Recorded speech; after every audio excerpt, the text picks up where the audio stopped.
Alright, it's BV here from Drive and Thrive. We're hauling freight across the 48. Alright, so this is the part 2 video about the transparency when it comes to pay between truckers, dispatchers, and brokers.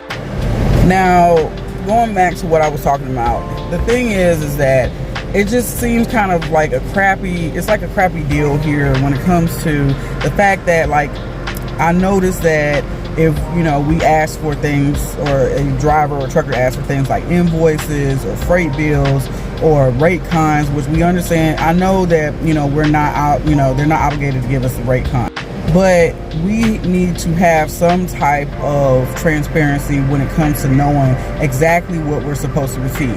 And somebody did comment on under that YouTube video also that, you know, it is a very bad thing when the driver gets paid less than the broker, which in a lot of cases that does happen. And because we understand and know that they have more than one driver, more than one client that they work with, but it's the fact that, you know, you're taking way more than what's really necessary in order for you to operate.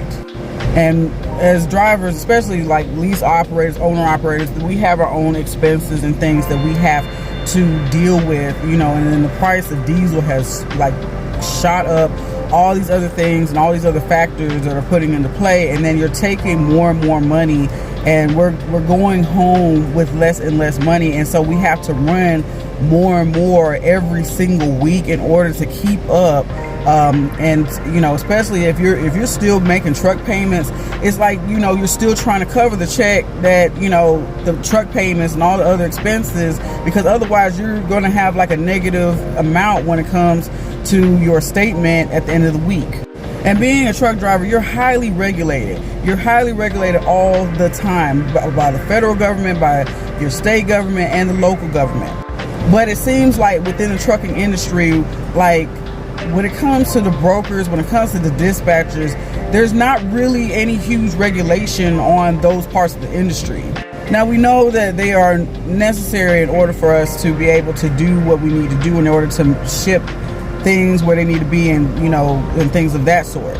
But the least you can do as a decent human being is to make sure you're getting what you're supposed to get contractually, and we're getting what we're supposed to get. None of this behind the back shiesty bullshit that we keep running into. It's really unnecessary. It's really disheartening. And, you know, you're wondering why drivers quit and things like that, especially those that are trying to just create a livelihood for themselves. Stop taking more than what you're supposed to get as a broker, okay? Bye.